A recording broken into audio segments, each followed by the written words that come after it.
Hi guys, so in keeping with the theme of pretty much what my life has been lately and all the messiness that's been going on, I want to talk about the value and meaning of taking a break. That is not to say that I'm doing another several day hiatus. I just want to talk about what it means to relax a bit and to kind of get your foot off the gas. So I'm going to frame this within the metaphor of weight training because it's the easiest analogy for me to make. If you're a regular gym goer, you'll be familiar with the concept of overtraining, which is when your muscles and nervous system simply can't handle the load of stress you're putting in, or rather it can't get rid of the stress fast enough in terms of recovery. So for example, if you're putting in 50 units of stress every day, and those can be of any form, they can be work, they can be family, they can be training, they can be psychological, they could be anything. But if you have 50 units of stress every day that gets renewed every day, and you're only capable of getting rid of 30 units of stress, be it through sleep, playing video games, taking a long bath, reading, whatever it is you do to relax or decompress, if you can only get rid of the large percentage, if it, in this case 30 out of 50, then you're going to eventually be overloaded with stress, right? Now in the gym, this manifests as overtraining, where suddenly you're just way under performance levels and you're just not as strong or as effective or as athletic as you normally would be, and it kind of sneaks up on you. Now this happens in pretty much every area of life, and for the most part we don't pay much attention to it because life doesn't let you. You have to keep going and you have to keep working. But there are times when you just click and you fully understand that you really need some time off. For some people, the gaps between these are longer than others, and for some people need less rest and just can keep going much longer than others. I'm not one of those people. I am not equipped for this world, I guess, and I need more frequent breaks. So I take what I can when I can. So there's a barbell exercise called the bent over row, and usually I'm pretty strong on it, but then recently I noticed that I was starting to get a little bit of lower back pain, and I thought, well, maybe it's just muscle soreness, it'll go away. It didn't. In fact, I haven't done bent over rows in a fairly long while, and my back still has kind of twingy, achy feelings. So rather than just powering through the pain and keeping going because I was making progress in the gym, I decided it made more sense to back off and let my body heal itself rather than just keep putting my foot on the gas. That is a very physical manifestation of too much stress, not enough recovery.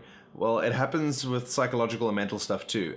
With work, for example, the problem with psychological and mental stresses that overwhelm you is that you don't usually have a very clear indication of when that is happening. For example, for the last week or so, I have really struggled to apply for more work because I know that that would imply energy expenditure that I don't have, and I make all kinds of excuses that I don't realize are excuses for not putting myself out there more and more and more, because that is what I need to do to keep going.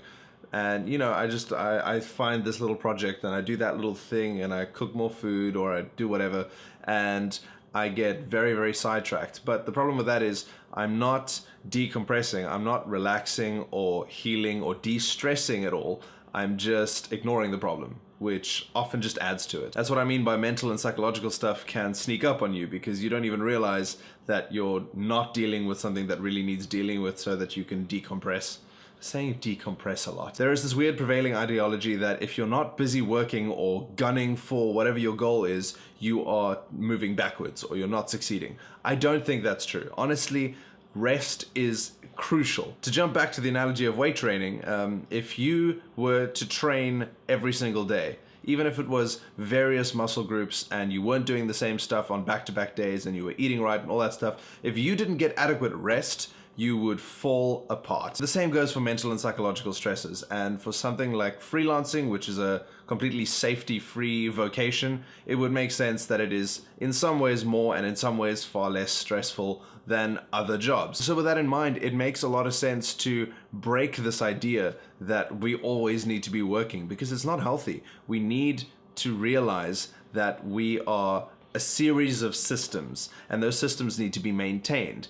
And you can't fix a car while it's running. It'll shred your hands or something. I don't know cars very well. As you can probably tell, I use a lot of these talking head videos to understand my own thought processes, so a lot of the stuff just comes out jumbled and mishmashy. I apologize for that, but this is very much a stream of consciousness, and I wanted to both make myself understand and put the message out there that resting is okay. In fact, it's more than okay, it's very, very good. It is incredibly healthy to know that you can take time off, because it's so valuable. It makes such a huge difference to recharge your batteries. And I mean, it applies in practical and psychological ways across the board. You need to have a way to get your energy back. And some people, and I do envy them, can get their energy back really, really quickly, or somehow have a higher tolerance for stress, or rather can get rid of it much faster than others.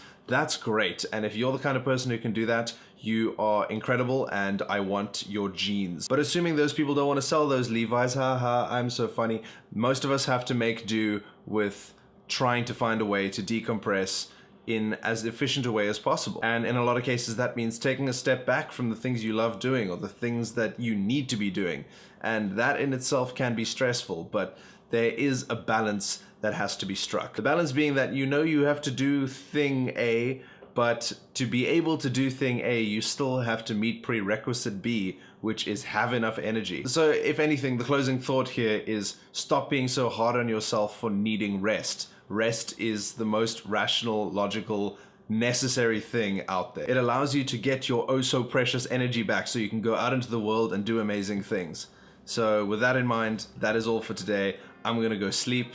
I'll see you tomorrow. Enjoy Andrew eating ice cream.